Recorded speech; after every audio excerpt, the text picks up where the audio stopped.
नमस्कार, मैं हूं आशीष चित्रांशी और आप देख रहे हैं the news launcher. Hot topic with Hemant Atri. लाइए हेमंत जी को जोड़िए।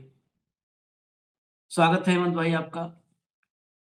आज सुप्रीम कोर्ट में बहुत ही महत्वपूर्ण मसले पर सुनवाई थी और सबकी नजर थी। कल से ही हम लोग चर्चा कर रहे थे। दो जजों की बेंच थी, जस्टिस मिश्रा और जस्टिस पांचोली। इनकी चर्चा तो जस्टिस पांचोली की तो काफी आप लोग सुन चुके हैं। जस्टिस मिश्रा की भी चर्चा आने वाले वक्त में देश में होगी, ये तय आप मान लीजिए होगी, क्योंकि कानून के बड़े जानकार हैं और बड़े मतलब आप कहें कि काबिल योग्य न्यायविद हैं। तो इसलिए भविष्य में देश जस्टिस मिश्रा का भी नाम याद रखेगा। तो आज इनके यहाँ दोनों की बेंच में सुनवाई हुई ममता बनर्जी को लेकर के। ममता बनर्जी पर एफआईआर हो, सीबीआई की जांच हो, कोलकाता के पुलिस कमिश्नर को सस्पेंड कर दिया जाए, बंगाल के डीजीपी को सस्पेंड कर दिया जाए, डीसीपी को नाप दिया जाए। मतलब सब कुछ जो भी मोदी के विजय रथ में और मोदी की एजेंसियों के रास्ते में कोई ब्रेकर आए तो सबको तुरंत खरोच के मिटा दिया जाए, उखाड़ दिया जाए। खैर, दोनों जजों की जो टिप्पणियां हैं वो भी आप ये मानिए कि जो कुछ भी इच्छा है ईडी के वकील की, उसी के अनुरूप रही टिप्पणियां। क्योंकि वो लोग भी बहुत चिंतित हैं हमारे न्यायाधीशों की, और चिंतित होना भी चाहिए भाई, सुप्रीम कोर्ट है। वो लोग बहुत चिंतित हैं कि ईडी के रास्ता ऐसे नहीं रोकना चाहिए, गलत बात है, इससे लॉ एंड ऑर्डर का इशू आ जाएगा। बहुत चिंतित है, मतलब काफी चिंतित है। इसीलिए मैं चिंतित हूं, उनकी चिंता देख करके चिंतित हो गया मैं। बहुत चिंतित है। खासकर आज जस्टिस पांचोली तो कम बोले, लेकिन जस्टिस मिश्रा एक्टिव थे। जस्टिस पांचोली के बारे में देश में काफी कुछ बोला जा चुका है, तो इसलिए वो कम बोले, लेकिन जस्टिस मिश्रा काफी एक्टिव थे। उन्होंने काफी चिंता जताई कि ऐसे ईडी के रास्ते रोकना ठीक बात नहीं है, इससे लॉ एंड ऑर्डर की स्थिति पैदा हो सकती है। पूरी सुनवाई 100 मिनट से ज्यादा पूरा जो है हेमंत जी ने सुना है। लेकिन अगर हम हाइलाइट कहें, देखिए, फैसले और टिप्पणियां, इन पर टिप्पणी करने के लिए बहुत ज्यादा हम लोग अधिकृत नहीं हैं। लोग गुस्सा भी हो जाते हैं, न्यायपालिका में बैठे लोग। लेकिन अगर पूरी हियरिंग में हम तर्कों में भारी कौन, इस पर चर्चा करें, तो सिब्बल और सिंघवी ने भरी अदालत में, सुप्रीम कोर्ट में क्लास लगा दी ईडी के वकीलों की। क्लास लगा दी। दो वकील थे और दोनों टॉप टू थे, टॉप टू मौजूद थे वहां पर। मतलब कई कई बार मुझे डिबेट शो याद आने लगता है कि एक एंकर, एक भाजपा का प्रवक्ता, एक संघ का विचारक, एक राजनीतिक विश्लेषक और एक कांग्रेस का प्रवक्ता, बस याद आने लगता है, और क्या कहूं। तो सिब्बल और सिंघवी ने जमकर क्लास लगाई। जज के सामने जो सेकंड नंबर के वकील थे वो खुद ही पलटी मारने लगे कि उनका म्यूट किया गया कि नहीं म्यूट किया गया। खुद पलटी मारने लगे, एक बार बोले लगा फंस गए, फिर घुमा दिया बात, घूम गए, पूरा मामला घूम गया। ये सब कुछ हुआ, लेकिन इसके बीच में 2 हफ्ते का वक्त मिला है ममता बनर्जी को, जो मैं अब निष्कर्ष बता दूं आपको। ये सब तो बातें हो गई वो सनसनी वाली, निष्कर्ष 2 हफ्ते का वक्त मिला है ममता बनर्जी को। 2 हफ्ते में ममता बनर्जी अगर कुछ काला चिट्ठा और खोल दें तो मामला थोड़ा रोचक हो जाएगा, नहीं तो ममता बनर्जी पर कार्रवाई शुरू हो जाएगी, ऐसा लगता है। हाँ, एक चीज तय मानिए कि ईडी का बाल बांका नहीं हो पाएगा, क्योंकि ईडी के खिलाफ जो एफआईआर हुई थी, उस एफआईआर पर रोक लगा दी जस्टिस मिश्रा और जस्टिस पांचोली ने। हेडलाइन लाइए फटाफट और फिर चले हम हेमंत भाई के पास, क्योंकि हियरिंग पूरी उन्होंने सुनी है। आईपैक छापेमारी मामले में ममता सरकार को झटका, ईडी अधिकारियों पर दर्ज एफआईआर पर सुप्रीम कोर्ट ने लगाई रोक। मैंने कहा ना ईडी की जांच ये है। आगे, emotions can't go out of hand, top court on Mamata Banerjee versus probe agency. Emotions can't go out of hand, समझिए, ये टिप्पणियां कोट एंड कोट है, चेंज करिए। ED raids on IPAC, Supreme Court stays FIR against probe agency officers, issues notice to Mamta Bengal cops and others notice, Mamata को, Bengal police को और अन्य को सबको नोटिस जारी कर दिया। आगे, very serious matter, will examine issue, supreme court on ED Kolkata red facing obstruction. Very serious matter, बहुत गंभीर मामला है ये, ईडी को ऑब्स्ट्रक्ट किया है, बहुत गंभीर मामला है। आईपैक रेड मामला, ममता सरकार को सुप्रीम कोर्ट का नोटिस, कहा ईडी के काम में रुकावट न डालें, जांच एजेंसी के खिलाफ एफआईआर दर्ज, एफआईआर पर रोक, इन पर एफआईआर है तो रोको और इनके काम में दखल न डालो, जहां जाए जो फाइल लाना चाहे लाने दो। सुप्रीम कोर्ट से ममता सरकार को बड़ा झटका, ईडी अफसरों के खिलाफ एफआईआर पर लगाई रोक। चलिए, ईडी वर्सेज ममता सरकार, सुप्रीम कोर्ट ने माना ईडी के काम में दखल हुआ, बंगाल सरकार को नोटिस 2 हफ्तों में देना है जवाब। चलिए, अब जरा इतना सब हो गया तो अब जरा भाजपा की तरफ से भी सुन लीजिए। भाजपा में गजेंद्र सिंह शेखावत हैं, बड़े काबिल मंत्री हैं मोदी जी के, ये बता रहे हैं संघीय व्यवस्था क्या होती है, फेडरल स्ट्रक्चर, और ममता फेडरल स्ट्रक्चर को नुकसान पहुंचा रही हैं। मोदी जी ने इस फेडरल स्ट्रक्चर को कहां पहुंचा दिया है, अभी आगे हम समझेंगे, सुनिए पहले इनको। देखिए, दुर्भाग्यपूर्ण स्थिति है कि पश्चिम बंगाल की सरकार ने यहाँ की मुख्यमंत्री ममता बनर्जी जी के नेतृत्व में the core principle and idea of federal structure जो है उसको ध्वस्त करने का काम किया है। आपकी राजनीतिक विरोध हो सकता है,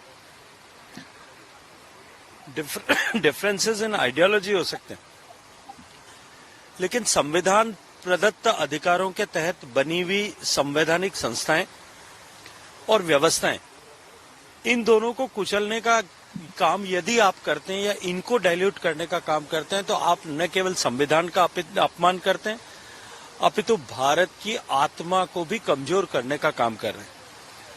मुख्यमंत्री ममता बनर्जी का आचरण जो उन्होंने अभी हाल की आईपैक की रेड के समय किया, वो आचरण और व्यवहार कोई पहली दफा हुआ ऐसा नहीं है। इससे पहले भी जब सीबीआई ने तत्कालीन पुलिस कमिश्नर जो अभी डीजीपी हैं, उनके घर पर जांच के लिए जो है वो कार्रवाई प्रारंभ की थी, तब भी मुख्यमंत्री ने, शायद देश में पहली बार ऐसा हुआ होगा कि किसी प्रदेश का मुख्यमंत्री स्वयं जाकर के एक जिसके अधिकारी के खिलाफ केंद्रीय एजेंसी जांच करने के लिए आई है उसमें अवरोध बने, उसमें अवरोध बनने का प्रयास करे, उसमें गतिरोध डालने की कोशिश करे। तब से लेकर के संदेशखाली के इंसिडेंट्स के समय में और इसके अतिरिक्त भी अनेक ऐसे एग्जाम्पल्स हैं जब उन्होंने इस तरह की केंद्रीय जांच एजेंसियों के काम में गतिरोध। देखिए, समझ गए ना, फेडरल स्ट्रक्चर को नुकसान पहुंचा रही फेडरल स्ट्रक्चर, ये शब्द भाजपाइयों के मुंह से शोभा नहीं देता। इस फेडरल स्ट्रक्चर का क्या दुर्गति किया है, राज्यपालों की मनमानी, अभी आएंगे उस पर चर्चा में। चलिए, अभी शुरू में हम सब बोलेंगे तो गड़बड़ हो जाएगा।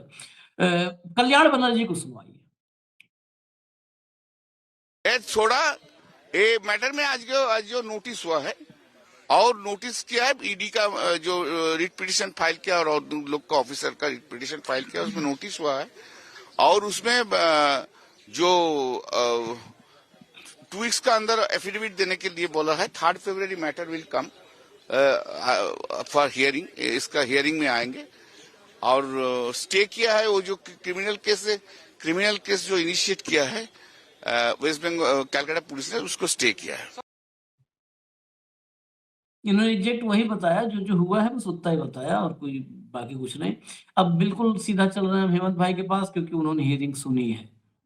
तो हेमंत भाई, कुल मिलाकर के इस हियरिंग में आज आपने कानून का विजय होते हुए कैसे देखा है, न्याय, कानून, संविधान का विजय होते हुए आप साक्षी रहे हैं, तो आप खुद बताइए। आशीष भाई नमस्कार, आपको सारे दर्शक साथियों को भी। देखिए, आमतौर पर जब भी कोई नई रिट पिटीशन आती है तो उस पर 5-7 मिनट की हियरिंग होती है और उसके बाद जो भी इंटरिम ऑर्डर होता है वो उसको करके आगे बढ़ जाती है जुडिशरी।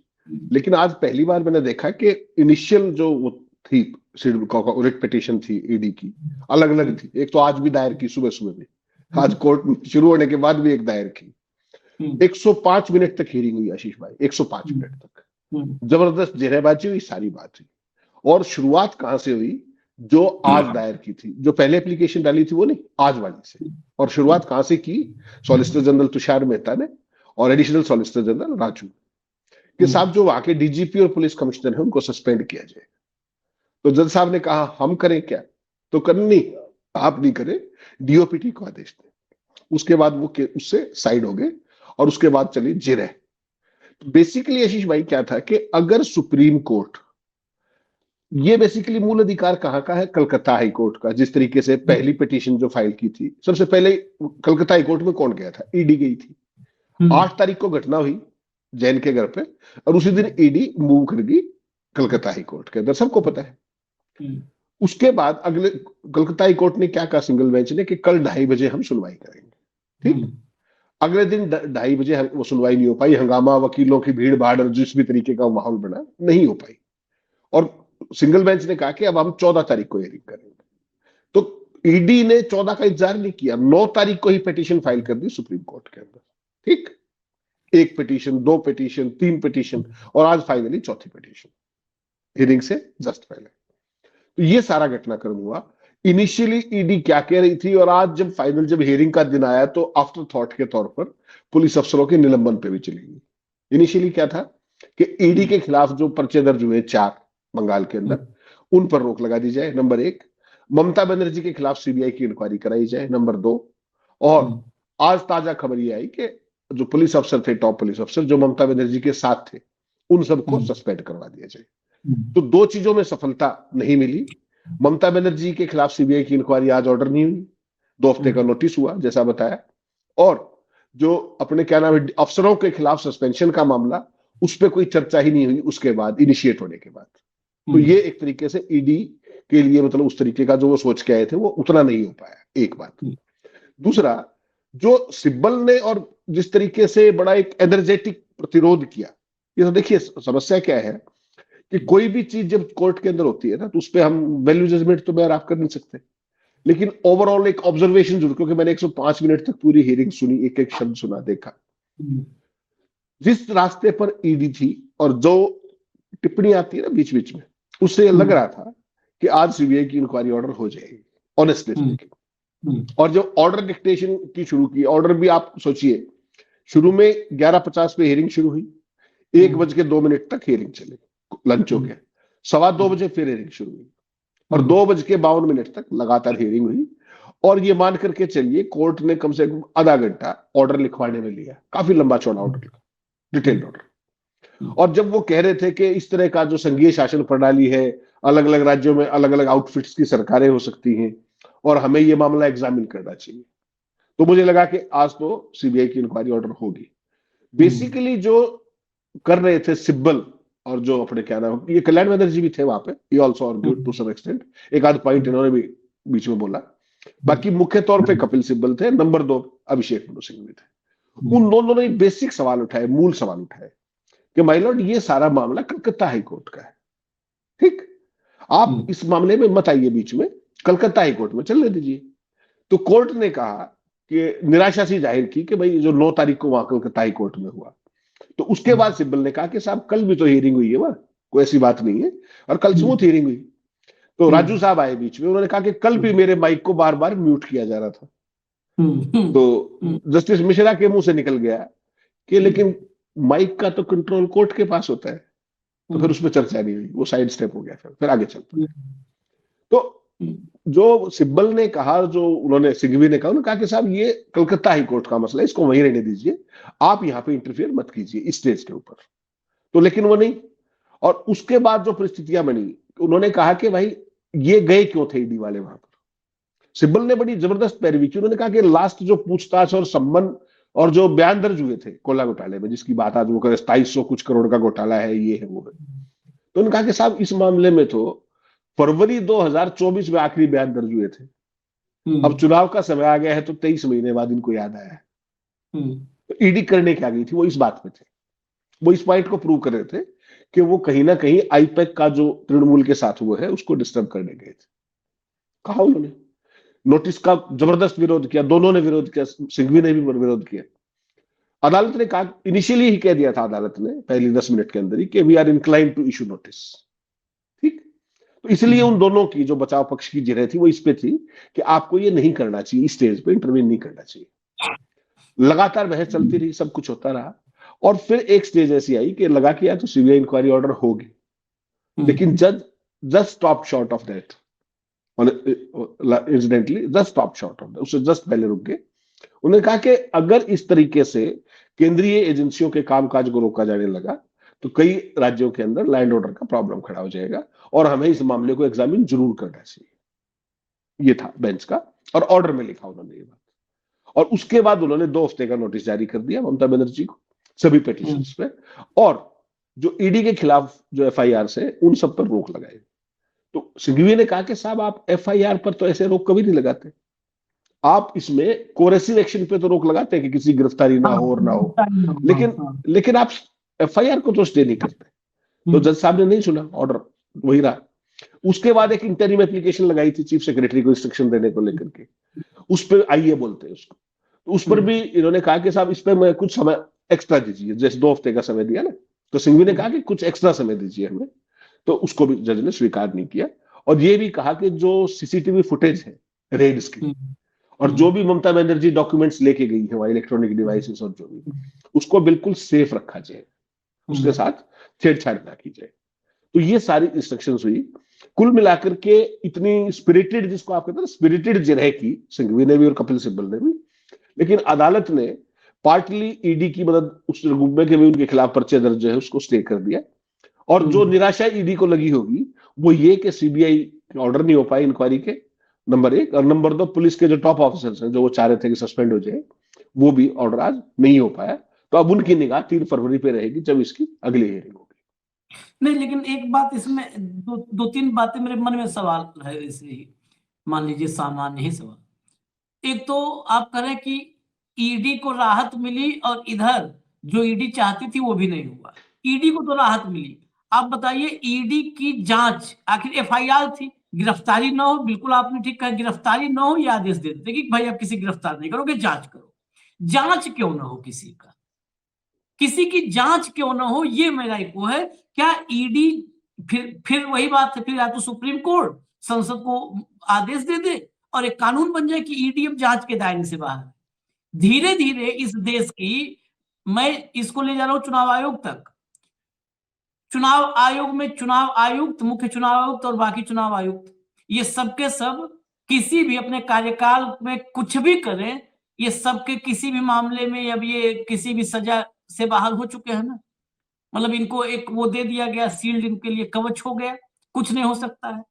यही चीज फिर ईडी के लिए भी कर दो। जब आप जांच रोक रहे हो तो बिल्कुल, ये मेरा सुप्रीम कोर्ट से सवाल है, जस्टिस मिश्रा से सवाल है, ऐसा थोड़ा है कि ये सवाल नहीं होगा। अगर आप ईडी की जांच रोक दिए कि जांच रोक दो, अगर आप जांच रोक रहे हो इसका मतलब कहीं ना कहीं ईडी को भी आप जांच के दायरे से बाहर कर रहे हो कि ईडी की भी जांच नहीं हो सकती, कानून बना दो। फिर सीबीआई की भी जांच नहीं हो सकती और फिर मोदी जी की भी जांच नहीं हो सकती, और मोदी के इकोसिस्टम में बैठे किसी की नहीं जांच हो सकती। मोदी जी अनिश्चित काल के लिए सरकार चलाओ। ईडी कैसे जांच के दायरे से बाहर हो सकती है? आप जांच क्यों रोके? बिल्कुल ठीक बात कहा हेमंत जी ने, आप गिरफ्तारी रोक दो। यही कर सकते हो ना कि भाई आप गिरफ्तार करके, हो सकता है किसी प्रताड़ित को गिरफ्तार नहीं करोगे, जांच अपना करो, गिरफ्तार नहीं करो, इतना हो सकता है। जांच क्यों नहीं होगी? पहली चीज। दूसरी चीज, मुझे लगता है इस प्रोसेस को, कई बार क्या है ना, आजकल प्रोसेस को भी ऐसा होता है कि ऐसा लगे प्रोसेस की बहुत बहुत तगड़ा इस पे विचार मंथन हुआ है। आप देखिए ज्ञानेश कुमार को देखिए, ज्ञानेश कुमार की कोई प्रक्रिया आप अगर देखेंगे तो फिर याद आ जाएगा वही कि भाई क्या बंदर को एक बार जंगल का राजा बनाया गया था, वो कहानी बहुत सुना होगा आप सबने, बकरी को बचाने वाला। तो बंदर लगा एक डाल से उस डाल से उस डाल कूदने, सबने कहा भैया कर क्या रहे हो, राजा तुमको बनाया। तो कहा क्या करूं, मेरे श्रम में परिश्रम में कोई कमी हो तो बताओ। तो आप कभी भी ज्ञानेश कुमार या चुनाव आयोग जो आजकल लगातार रोज कुछ ना कुछ कर रहा है, उसके परिश्रम में कभी आप कमी देखते हैं? वो इतना परिश्रम क्यों करता है? क्योंकि रिजल्टेंट जो होगा, अंतिम नतीजा हो, उस पर ये भरोसा हो कि हाँ यार, बहुत इतना तो किया है मेहनत, तब तो ठीक ही किया होगा ना। जबकि नहीं, आशीष आप भाई, और हम। आशीष भाई एक सेकंड माफ कीजिएगा। हाँ, हाँ, जो आप जिसको परिश्रम कह रहे हो ना गणेश गुप्ता का, हाँ, उसके लिए दूसरा शब्द मुझे लगता है ज्यादा उचित है, दुस्साहस। हाँ। वो दुस्साहस करते हैं डे इन एंड डे, उसको परिश्रम नहीं, परिश्रम आज पॉजिटिव। आज मैं सुप्रीम कोर्ट से लेकर चुनाव आयोग तक बहुत तारीफ करने के मूड में हूँ। लोग कहते हैं तारीफ नहीं करते, इसलिए इसीलिए मैंने कहा ना कि इतने मतलब इन लोगों का नाम भी आगे हम लोग न्यायविद के रूप में लिखेंगे, पढ़ेंगे। तो चुनाव आयोग मेहनत करता है, दरअसल वो इसलिए करता है वही कि एक इस्टेब्लिश करने के लिए कि हमने इतनी लंबी प्रक्रिया चलाई। जबकि कई बार ये बात जो है आपने भी कहा, हमने और भाव ने कई बार कहा सब कुछ पहले से फिक्स है, सब कुछ पहले से फिक्स है, मतदाता सूची फिक्स है। उस मतदाता सूची को स्टेब्लिश करने के चक्कर में इतना ये लेथन कर रहे हैं, और कुछ नहीं है, सब कुछ फिक्स है उसके लिए। तो ये जो 2 हफ्ते बात है कि नहीं कमिश्नर बच गए, डीजीपी बच गए, ममता पर जांच नहीं हुई, 2 हफ्ते टाइम दिया, कहीं वही तो नहीं है? भाई संदेह तो, इंसान के मन में संदेह वही तो नहीं है कि भाई 2 हफ्ते देखिए, नोटिस आया, जवाब दिया, 1 घंटा 105 मिनट बहस की, जिरह की, नहीं, और 14 आशीष दिन भाई बाद। देखिए, आशीष भाई देखिए, स्क्रिप्ट तो आजकल हर चीज की होती है। देखिए, तो इसमें कोई प्रोफेशनल लोग हैं, स्क्रिप्ट हाँ, होती है। पहले हाई कोर्ट में चले गए, हाँ, ठीक, हाई कोर्ट में किसी कारण से सुनवाई नहीं हो पाई तो सीधे सुप्रीम कोर्ट में आ गए, जबकि 14 तारीख को हियरिंग फिक्स हो गई थी। 14 की हियरिंग को जाके खुद ही कहते, खुद ही हाई कोर्ट में गए हैं और खुद ही जाके कहते हैं कि अब हमारा सुप्रीम कोर्ट में हियरिंग ड्यू है, आप इसको एडजर्न कर दीजिए। ठीक, इस दौरान ममता भी कैविएट लगा देती है सुप्रीम कोर्ट के अंदर, क्योंकि ये लोग आ गए थे, ईडी वाले लोग। उसके बाद एक पिटीशन, 2 पिटीशन, तीसरी रिट, और आज सुबह फाइनली चौथी रिट कि भाई पुलिस अफसरों के खिलाफ कार्रवाई की जाए। तो ये आपको क्या लगता है, ये सामान्य है?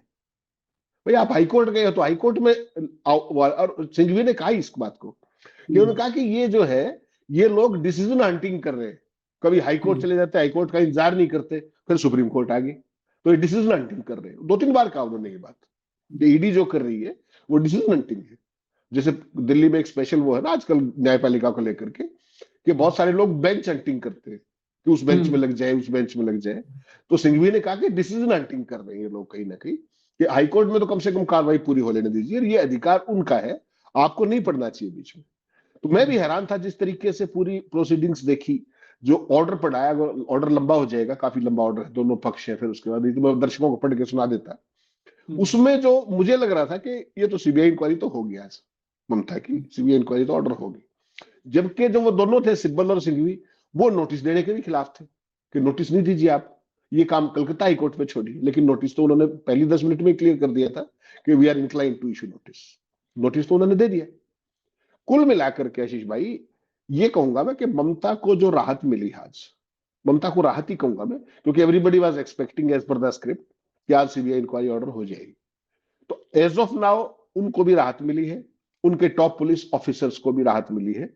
लेकिन नोटिस का जवाब आ जाए एक बार, 2 हफ्ते का टाइम दिया है, 3 फरवरी को हियरिंग है। तो मुझे लगता है कि जो आज ऑर्डर की जो भाषा है और जो रुख था, जैसा आपने कहा कि जस्टिस मिश्रा ही बोले ज्यादातर, दूसरे नहीं बोले, तो मुझे लगता है कि बेंच कहीं ना कहीं इसमें सीबीआई की इंक्वायरी का ऑर्डर करेगी, और सीबीआई इंक्वायरी ऑर्डर करते ही थोड़ी सी परेशानी ममता बनर्जी की बढ़ सकती है। वो पूछताछ और वो सारा जो एक ऑप्टिक्स क्रिएट करनी होती है, वो एक ऑप्टिक्स क्रिएट हो जाएगी, ऐसा मेरा मानना है। चलिए, अच्छा है, ईडी की जांच नहीं होगी, ममता की जांच होगी। मोदी की जांच नहीं होगी, हेमंत सोरेन की जांच होगी। अमित शाह की जांच नहीं होगी, केजरीवाल की जांच होगी। बिल्कुल वर्टिकल लाइन होनी भी चाहिए। इतना देखिए, हमारे देश में कंफ्यूजन का दौर बहुत हो चुका है। इस दौर का स्वागत करना चाहिए कि इतना क्लियरिटी है। कितना क्लियर है मामला, हेमंत भाई, आपको स्वागत करना चाहिए। मैं आज कहा तो तारीफ करूंगा भाई, इतना हम लोगों को स्वागत करना चाहिए इस दौर का, कि इस दौर में सब कुछ क्लियर है कि इस आदमी पर, अच्छा किसके साथ है, मोदी के साथ नहीं, नो इंक्वायरी। बचपन से इनकी आदतें अच्छी थी, ये चाहिए, ये अपोजिशन वाला जांच होगी। इतनी क्लियरिटी इस देश में पहले नहीं थी, ये आई है और ये आई है मोदी जी के 11 साल में। इसके लिए मोदी जी लख लख बधाइयां। आज आज असली मकर संक्रांति है तो लख लख बधाइयों के पात्र हैं।